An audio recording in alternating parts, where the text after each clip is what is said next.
Welcome to my channel. இன்றைக்கி பார்த்தீங்கன்னா நம்ம சேனலில் என்ன அப்படின்னா சண்டே ஸ்பெஷல் ஆகிட்டு ப்ரான்ஸை வந்து பிரியாணி பண்ணலாம் அப்படின்னு நினச்சிருக்கேன். ஸோ அதனால் குக்கரில் எண்ணெய் ஊற்றிக்கோங்க. கொஞ்சம் ஒரு ஸ்பூன் எண்ணெய், ஒரு ஸ்பூன் வந்து நெய் ஊற்றிருக்கேன். நம்ம ஸ்பைசஸ் எல்லாத்தையும் போட்டாச்சு. போட்டதுக்கப்புறம் பொரிஞ்சு வந்ததுக்கப்புறம் நம்மளோட ஆனியனை ஸ்லைஸாக வெட்டி வச்சுருக்கோம் பார்த்தீங்களா, இதையும் சேர்த்துக்கோங்க.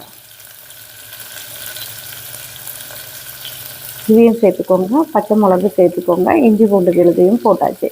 இது ப்ரான்ஸை பார்த்திங்கன்னா நல்லா கழுவிட்டு உப்பு மஞ்சள் பொடி போட்டு நான் நல்லா கழுவி எடுத்து வச்சுருக்கேன். இந்த இருக்குது பார்த்திங்களா, இதை இப்படி வெட்டி வச்சுக்கணும். ஏன்னா பேக் சைடில் அந்த முதுகெலும்பில் தான் அந்த இது இருக்கும், வேஸ்ட் இருக்கும். அதை எடுத்தாச்சு, நல்லா க்ளீன் பண்ணி வச்சுருக்கோம். இனி இந்த இது வேகணும்ல நமக்கு, அதனால கொஞ்சம் வந்து உப்பு போட்டிங்கன்னா அதுக்கு நம்ம வேகிறதுக்கு ஈஸியாக இருக்கும். சீக்கிரமாக என்ன ஆயிரும்னா வெந்துடும். ஸோ இதை என்ன ஸ்ட்ராட்டேஜி பண்ணலாம். இப்போ பார்த்திங்கன்னா வெங்காயம் நல்லா வெந்துருச்சு. ஸோ அதனால் தக்காளி அடுத்தது போட்டாச்சு. இதுவும் நல்லா வேகட்டு. அதுக்கப்புறம் நம்மளோட கொத்தமல்லி இலை, புதினா இலை எல்லாம் போட்டால் இன்னும் நல்லா மணமாக இருக்கும்.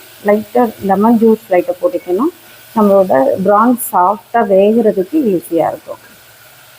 நான் இப்போ பார்த்திங்கன்னா தயிரும் சேர்த்தாச்சு. ஒரு ஸ்பூன் போதும். அப்புறம் பார்த்திங்கன்னா நம்மளோட லெமனை ஃப்யூஸ் பண்ணி ஊற்றியாச்சு. ஏற்கனவே நான் ப்ரான்ஸ்லேயும் போட்டிருக்கேன், அதனால் கொஞ்சம் போதும்.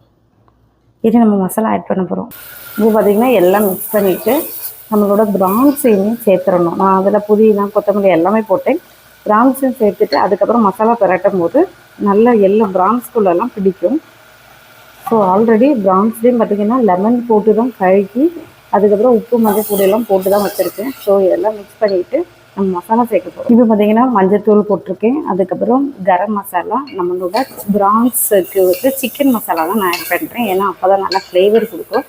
சிக்கன் மசாலா, கரம் மசாலா, அதுக்கப்புறம் பிரியாணி மசாலா, இவ்வளோ தான் ஆட் பண்ணியிருக்கேன்.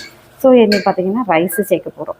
இப்போ நம்ம அரிசியும் சேர்த்தாச்சு. இனி நம்ம தேங்காய் பால் சேர்க்கும் போது தான் அதோட டேஸ்ட்டே கிடைக்கும். ஸோ வந்து நம்ம பார்த்திங்கன்னா சின்ன கிளாஸு எடுத்ததுனால அதே கிளாஸுக்கு அளந்து தான் நான் ஊற்ற போகிறேன். இப்போ பார்த்திங்கன்னா தேங்காய் பால் சேர்த்தோடனே இந்த டைமில் இப்படி தான் இருக்கும். ஸோ நம்ம என்ன பண்ண போகிறேன் அப்படின்னா, நான் வந்து ஒரு ஸ்பூன் வந்து நெய் மேலே ஊற்றி நான் அடைச்சி வச்சு வேக வைக்க போகிறோம். ஒரு 3 விசில் வந்ததுக்கப்புறம் போதும். நம்ம தம்மு வச்சுட்டு அப்புறம் எடுத்து பார்த்திங்கன்னா அழகாக சுட சுட நம்ம ப்ரான்ஸ் பிரியாணி ரெடி ஆயிடுச்சு. இப்போ பார்த்திங்கன்னா மூடி வச்சு வேக வைக்க போகிறோம். ஸோ 3 விசில் வரட்டு, வந்ததுக்கப்புறம் பார்க்கலாம். இப்போ பார்த்திங்கன்னா 3 விசில் வந்தாச்சு. எனக்கு விசில் வந்து அடங்கினதுக்கப்புறம் தம்மு வச்சுட்டு நான் உங்களுக்கு அடுத்த இதில் ட்ரான்ஸ்ஃபர் பண்ணிவிட்டு நம்ம பார்க்கலாம். அழகாக வந்திருக்கு. இந்த மாதிரி டேஸ்ட்டில் தான் நம்ம வந்து என்ன பண்ணணும்னா சாப்பிடணும். இப்போ எல்லாம் பார்த்திங்கன்னா உதிரி உதிரியாக வந்திருக்கு. நம்ம வந்து தயிர் பச்சடியோடு வச்சு சாப்பிட போகிறோம். இதேமாதிரி வேறு ரெசிபியோடு அவங்க வந்து பார்க்குறேன். பாய், டேக் கேர்.